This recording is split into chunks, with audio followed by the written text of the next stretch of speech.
But in a larger sense, what it's about is helping you gather information that might make your paper better, help you come together with some ideas for alternatives that you might want to include in your paper.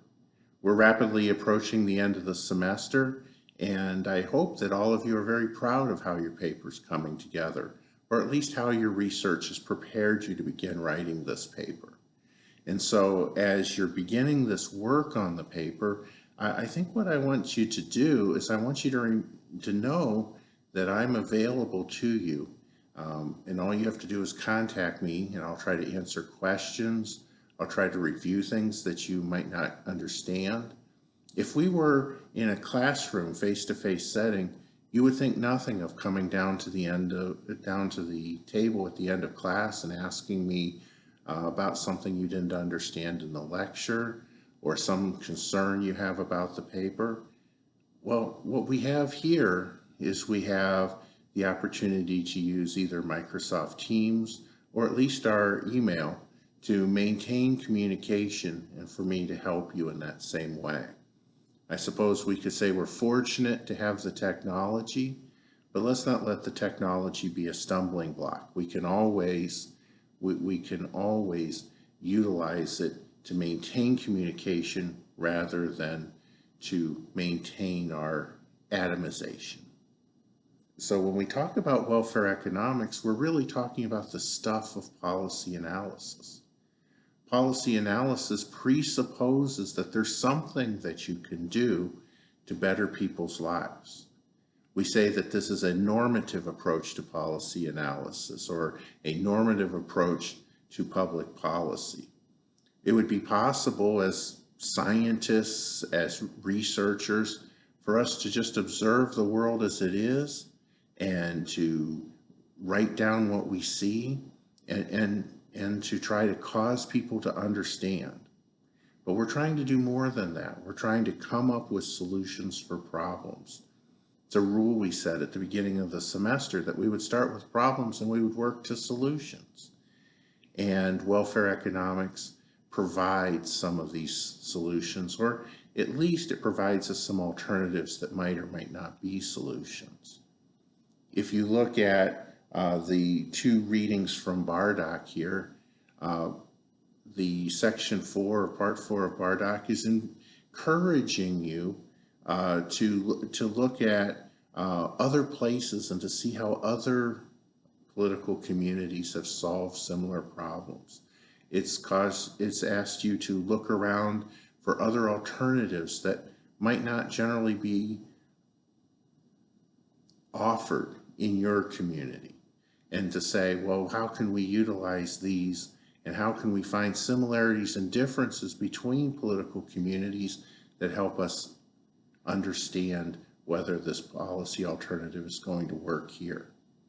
And maybe the Appendix A, that I'm encouraging everybody to look at afterward, it lists many different policy alternatives or policy types that people might utilize. Basically everything government might do. And if you can't find, if you're looking through this and you say, wait a second, my alternative is not one of these.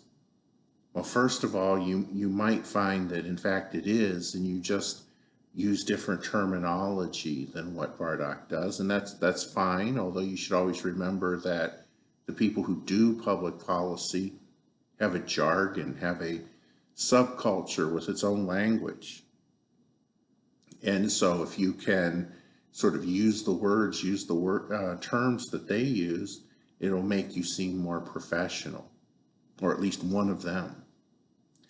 On the other hand, if it might be that you've come up with an idea that's brand new in the history of the world. I doubt it, but it could have happened. And if it did happen, then I encourage you to tell me, then I will be wiser.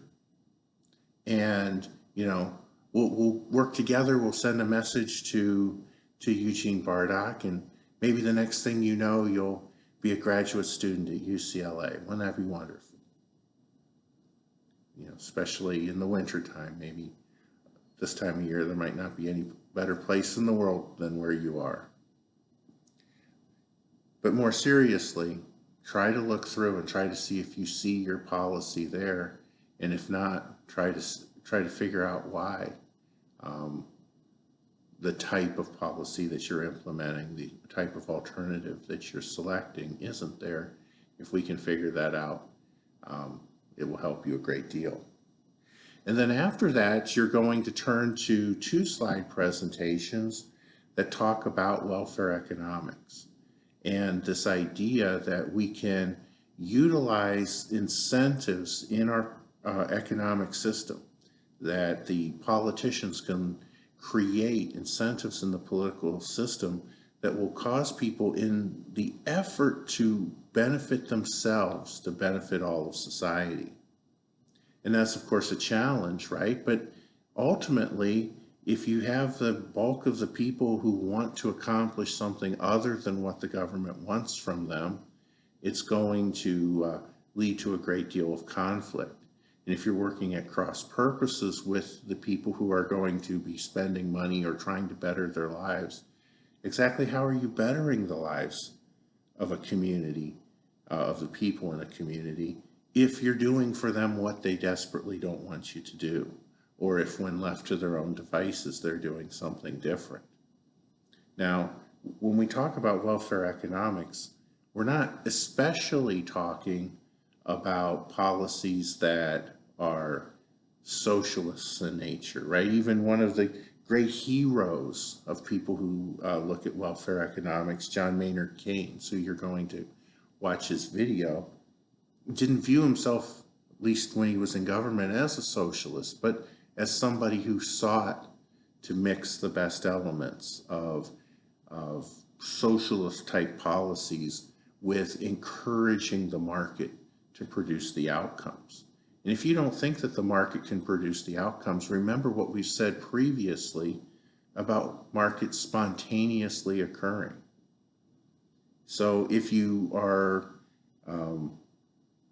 if you're trying to cause, a creature to act against its best interest, that's always a challenge. You have to hire one person to watch somebody else, and if everybody spends all of their time making sure that the others do what they're supposed to do, then not a lot of work gets done. In any case, what we want is we want to find a way that we can better people's lives, and welfare economics sets us that goal. And so ideas like the first and second welfare theorem are going to be examined a little bit in this section. Some ideas about demand are going to be reviewed. We have an awful lot of material here. If you're able to utilize some ideas from it for your paper, it'll make for a much stronger paper, something maybe that you're very proud of.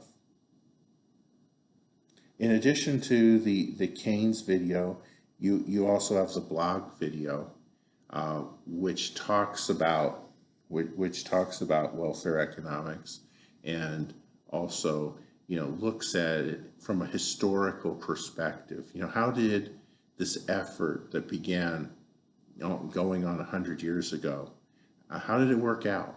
How did it work for us? Now, for your reaction paper, this will be your final reaction paper. There's no need for you to respond to anybody else's paper. I suppose if you're reading through, and it couldn't hurt to read through and see some of the great ideas some of your classmates have, but that's not required. I want you to be focusing now on finishing the very best paper that you can. This becomes our key effort as the semester grinds to its inevitable conclusion.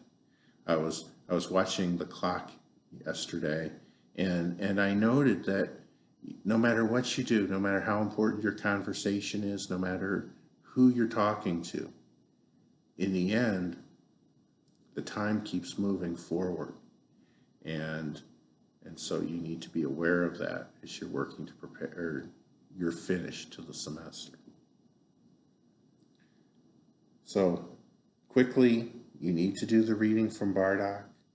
you need to look at the slides from Bardock and About Welfare Economics. You should watch these two videos. They'll both help you a great deal, give you ideas for writing the paper, and then you should complete the paper update. And if you do this, it should still leave plenty of time for you to be working on your final paper, and plenty of time for you to contact me if you're having any questions, problems, or concerns.